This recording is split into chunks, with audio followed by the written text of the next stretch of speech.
Bonjour, je suis ravi aujourd'hui d'avoir dans l'émission Sinsemilia, un groupe de 11 musiciens et chanteurs qui va enflammer la scène du World Festival d'Ambert ce soir. Mike, l'un des chanteurs du groupe, est à mes côtés. Bonjour Mike.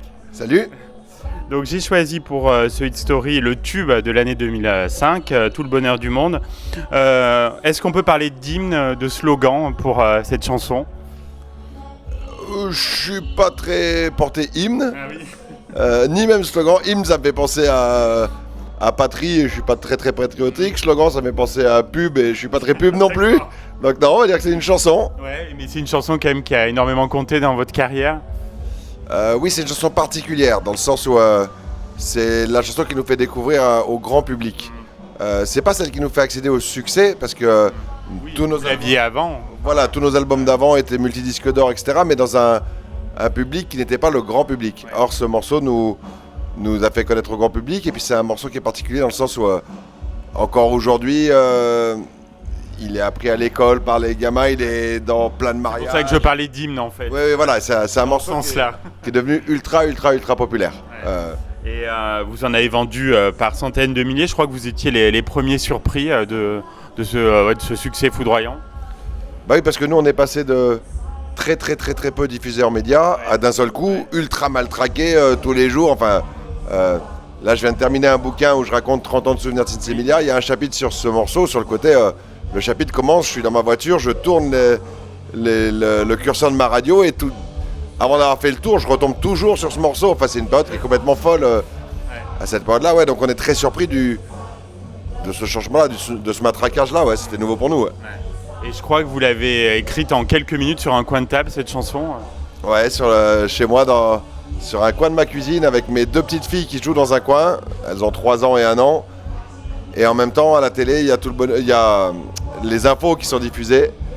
Et c'est le choc entre leur monde à elles, et ce que je vois à la télé, le choc des deux me fait écrire ça. Je vous souhaite tout le bonheur du monde et que votre chemin évite les bombes. Et je pars là-dessus, je sais pas quel monde on vous laissera. Enfin, et oui, c'est très simple à écrire à partir du moment où je m'adresse à elle. Ouais.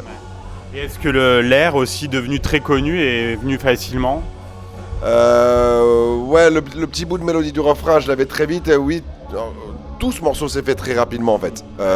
La mélodie, la musique le lendemain, l'enregistrement 15 jours après. Enfin, tout allait très vite parce que c'était simple. On parlait à nos enfants et ça rendait le tout simple. C'est une chanson qui donne tout de suite la pêche, c'est pour ça qu'elle plaît autant. Je ne sais pas. En fait, je pense qu'inconsciemment, elle plaît parce que, vu que je parle à mes enfants, elle est réellement pleine d'amour et je pense que ça se ressent.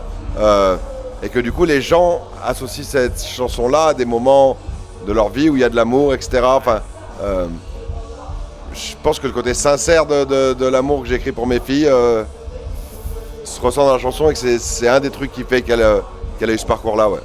Le message de la chanson, c'est il faut toujours voir une lueur d'espoir quand tout paraît, quand dans un monde assez noir, en fait. En fait, c'est un mix de tout ça. C'est un père qui s'inquiète du monde dans lequel ses enfants vont grandir, mais qui en même temps, évidemment, souhaite le meilleur à ses enfants. Donc voilà, c'est ce choc entre les deux mondes, comme je disais, ce que je voyais à la télé au niveau des infos et mes filles à côté. J'ai peur pour vous, mais qu'est-ce que je vous souhaite le meilleur. La maison de disques a tout de suite vu l'intérêt, en fait, ce qu'elle pouvait en faire. C'était plus facile à programmer en radio un titre comme celui-ci que du reggae pur, en fait. Clairement, enfin, j'ai vu sur leur tête que, ah oui, le morceau, là, ça leur parle, et on a vu le retour des radios qui était quasi immédiat, ouais. Donc, surprenant pour nous, nouveau, mais nous, on fait pas des chansons pour les radios, on a toujours fait de la musique pour la scène, quoi. Ouais. Donc là, c'est la première fois qu'on voyait un de nos titres partir en radio à ce point-là. Surprenant. Le clip aussi, un formidable film d'animation multicolore, a contribué au succès de la chanson, sa popularité. Alors oui, c'est sûr. Ça l'a conforté au niveau de l'image. Moi, c'est ce que je voulais surtout, c'est qu'il n'y ait pas nos têtes dans le clip. Oui. J'avais vu ce que ça pouvait donner quand on avait fait quelques télés les années d'avant, l'impact que ça avait dans nos vies perso. Je me suis dit, quand on fait le clip, la chanson est déjà numéro 1 des diffusions en radio. Je me dis, si il se passe la même chose en télé et que c'est avec nos têtes, c'est fini notre petit anonymat tranquille. Donc je suis très content d'avoir Voilà, très bien le film d'animation, très bien. Bon choix. Et la chanson vous a amené un nouveau public qui ne vous connaissait pas auparavant, du coup. Ouais, ça a permis à des gens de découvrir. C'était marrant d'ailleurs parce que certains ont complètement adhéré, d'autres ont acheté l'album et se sont rendus compte que ah ouais, mais il y a des morceaux vachement politiques aussi. Oui. Donc voilà, ils ont découvert l'ensemble de l'univers Sinsemilia. Donc certains sont encore là, 15 ans après, d'autres n'ont fait que passer. C'est un public versatile aussi. Ouais. Très bien, nous on est contents. Et puis maintenant, la chanson vit par elle-même. Oui. C'est une chanson qui appartient. Oui, c'est une chanson de Sinsemilia, mais les gens se la sont appropriée, donc maintenant elle vit par elle-même. Ouais. Donc depuis, vous avez fait beaucoup de choses. Donc il y a un nouvel album qui est sorti au printemps, À l'échelle d'une vie. Je crois que là, vous avez vraiment pris beaucoup de temps pour le faire et vous en êtes assez fiers. On a pris 1 an. Je ne sais pas si on en est fier, on en est très content en tout cas. C'est-à-dire que souvent quand tu te lances dans un album, tu as des envies et au final tu les réalises pas toujours complètement. Là pour la première fois j'ai réalisé exactement ce qu'on avait envie de faire. Ouais. Donc non, très content de cet album-là. On le voulait dansant, il l'est, on voulait faire bouger les têtes mais les faire réfléchir un peu et on y arrivait. On voulait qu'il soit positif dans une période qui ne l'est pas. Donc voilà, on a réussi ce qu'on voulait, donc on est plutôt très content de cet album. Ouais. Il y a quand même un son et un groove un peu nouveau, même si ça reste du Sinsemilia. Ouais, il y avait cette envie de faire un truc qui sonne 2019, quoi. Donc oui, c'est du Sinsemilia, mais on s'est beaucoup inspiré des sonorités du reggae actuel en Jamaïque, qui est très loin du reggae d'il y a 30 ans. Donc ouais, ça s'entend, c'est un son bien plus moderne. Ouais. Il est autoproduit comme les précédents. Ouais, parce que ça fait maintenant 28 ans qu'on fait des concerts et ça fait très longtemps qu'on mène nos affaires par nous-mêmes et ça nous va bien. On est des artisans de la musique et ça nous permet de contrôler toute notre chaîne de direction. Ouais. Il y a une très belle chanson sur cet album qui se situe un peu sur le même terrain que Tout le bonheur du monde, donc c'est Vie ma fille. Donc elle s'adresse à la prochaine génération. Ouais, c'est une chanson particulière. Pendant la nuit du Bataclan, moi comme tout le monde, j'ai été touché par ce drame horrible. J'ai écrit toute la nuit des chansons pleines de colère, des chansons pleines de tristesse. Et le matin, j'ai foncé chez Riquet j'avais besoin de chanter des trucs. Et avant de chanter, on a commencé à discuter évidemment de ce qui s'était passé pendant la nuit. On en est arrivé à parler de nos enfants. Et en fait, du coup, j'avais plus du tout envie de chanter ces chansons tristes ou en colère. J'ai envie de chanter la vie, de dire à ma fille... malgré la confusion, vis, malgré tout ça, souris à la vie, malgré tout ça, continue d'aimer. Plus tu entendras de la colère autour de toi, plus il faudra que toi tu sois capable d'aimer. Voilà, donc c'est ce message-là, vis ma fille, vis en fonction de ce qui sont nos valeurs. Vous êtes un groupe forgé par la scène, on en parlait. Il n'y a aucune lassitude à parcourir la France très régulièrement. Oh non, peut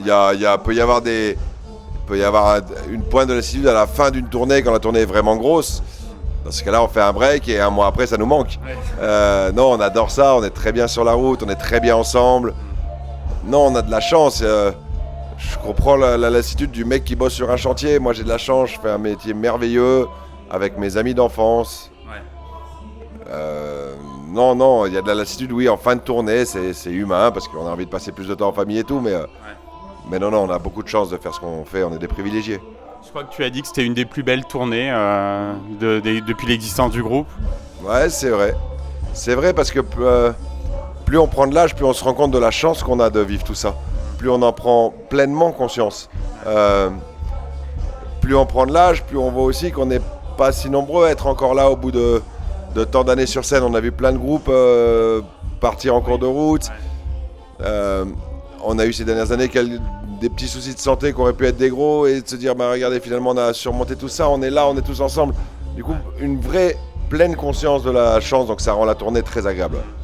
Heureux d'être là, Ambert, c'est un festival très sympa, puis je crois que vous aimez bien cette ambiance des festivals, vous retrouvez des copains. Grave, là on est avec les ogres, c'est toujours cool de voir les ogres. Et puis oui, c'est tout à fait le genre de festival qu'on aime, c'est-à-dire ça va être un gros festival à taille humaine. Donc avec toute la chaleur qui va avec, etc. Oui, c'est très agréable, l'ambiance festival. Tu en parlais, Mike, vous avez sorti un livre, donc Souvenir d'un Sinsemilia. Vous en avez vécu beaucoup de moments incroyables, on imagine, pendant toutes ces années. Ouais, c'est sûr qu'on vit des trucs incroyables, ouais. Puis certains qui sont bien au-delà de nos rêves à la base. Donc il y a des moments qui sont Quand on en reparle entre nous, on pleure de rire. À des moments, on est plus ému. Et en fait, j'ai écrit ce que nous, on se raconte dans le bus quand on replonge dans nos souvenirs. Du coup, c'était très facile à écrire. C'est juste les souvenirs que nous, on aime se re-raconter. Pour une fois, je dis, on va les raconter à tout le monde, en fait. Donc voilà, ça nous replonge dans cette aventure, dans un bœuf avec les Pink Floyd quand on était des musiciens ultra débutants, les premiers concerts dans des zéniths à un âge où on comprend pas ce qui se passe. Enfin, ouais, c'est une aventure un peu hors du commun, c'est cool de la raconter, ouais.